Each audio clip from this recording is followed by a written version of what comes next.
ma ne ko war nga am gàcce de ma ne ko war nga am gàcce de yàlla xam na ko waaw coup bi dugg day normalement altine boo xëysee waaw da nga war a am ay neewi ci xar kanam bi ak bët yi ñu xam ni moom ku dugg na waaye nag am na ñoo xam ne gàcce du leen rey son excellence président Bassirou Diomaye Diakhar Faye ca yar ba ca dal ba borom xolu wurus ba borom xolu jamaa ba gis nga ni mu waxee ak yow ndeysaan ak yaru ndax day li nga wax say nawle naan leen ay tokaar daanaka da nga leen a saaga rek waaw te pourtant ñoom mënoon nañ laa wax ni dof nga de waaw mënoon nañ la ko wax te waxuñ la te nag li nga sant Njaay mooy sama problème waaye boo santul woon Njaay ma ne la ci dof yi nga bokk de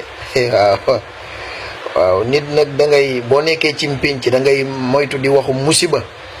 di wax ab tojaange woo xamee ni ab président day toog di la yedd ndax lii moom gàcce la war nga am gàcce de Ahmadou Bamba sama sëriñ wax nga dëgg de waxtaan wi de ni mu neexee ak ni mu seddee xol ak ni mu dalee wax dëgg yàlla dof amu fa woon place dof amu fa woon place benn yoon waaye gis nga dof yi del bàyyi ba altine bu altineeg jàmm de danañ wax seen waxi dof yoo xam ne da ngay yaakaar ni beneen waxtaan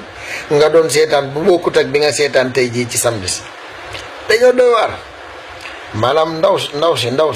si nga xam ni ab njaayeen man loolu dongo ma ci metti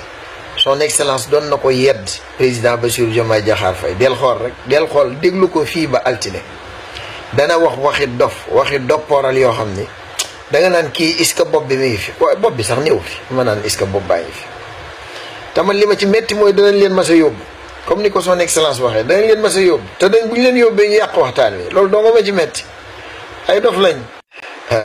non dafa moo baadoo la billaay dafa moo baadoo la des fois danga naan dafa jëru topp sax nañ ko baal bu ko kenn topp di ko àtteeg yooyu mais dafa baadoo la te man yëfi baadoo la dégg ngeen son excellence président Bassirou Diomaye Diakhar Faye borom xolu wurus bi borom xolu jamaa bi yàlla na fi yàgg te wér ak jëwriñam Seydina Ousmane Sonko mu sell mi nee na bi mu ñëwee fonds politique yi ñu nattaloon président de la République du Sénégal fekku fi dërëm ci kees gi lépp lañ ñëw fuuf yóbbu ndafa yow téye kii yow xam nga ni doo toogaat ci Sénégal ñaari weer ñetti weer moo la fi dese am ku lay wóotu ñu nattal ko ay fonds politique nga war ko foo bàyyil daal di jël kees gi lépp dëppoo ko ne ko fuuf toog di xoole billaay ndafa yaa baadoo la ndafa yaa baadoo la kii lu ma man de fi mu ne yéematuma Seydina Ousmane Sonko mu sell mi ki ma yéem moom mooy son excellence président Bassirou Diomaye Diakhar Faye borom xolu jamaa bi borom xolu wurus bi parce que gis nga biñ koy laaj ci Ousmane Sonko ñu bari jàppoon nañu ne du nekk en l'aise pour waxtaan ci Ousmane Sonko comme na nga xam ne noonu la daan waxtaanee ci moom laata ñu koy fal président de la République mais man dafa mel ni son excellence tey la gën a nekk en l'aise pour waxtaan ci mbaaxi Seydina Ousmane Sonko mu sell man dama dem ba mujj yàgg man fi ma toog dama rus maanaam ni may waxee ci moom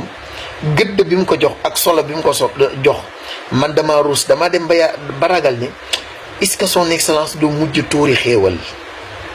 kii moo yor xolu jamaa boo déggee nag borom xol bu set nag jàppal son excellence président Bassirou Diomaye Faye excellence président Bassirou Diomaye Diakhar Faye borom xolu jamaa bi borom xolu wurus bi ak am fulla nee na contrat yi danañ ko négocier waat maa leen ko wax fii te na ngeen ko jàpp te buñ ko négocier Sénégal dana ci gën a gis boppam dana ci gën a am koom ak am fulla il fallait que sénégalais yi gëm seen bopp te xam ne mën naa nekk ndax ñeneen def nañ ko kon ñun war nañ koo mën a def maanaam son excellence borom xolu jamaa bi borom xolu wurus bi buy wax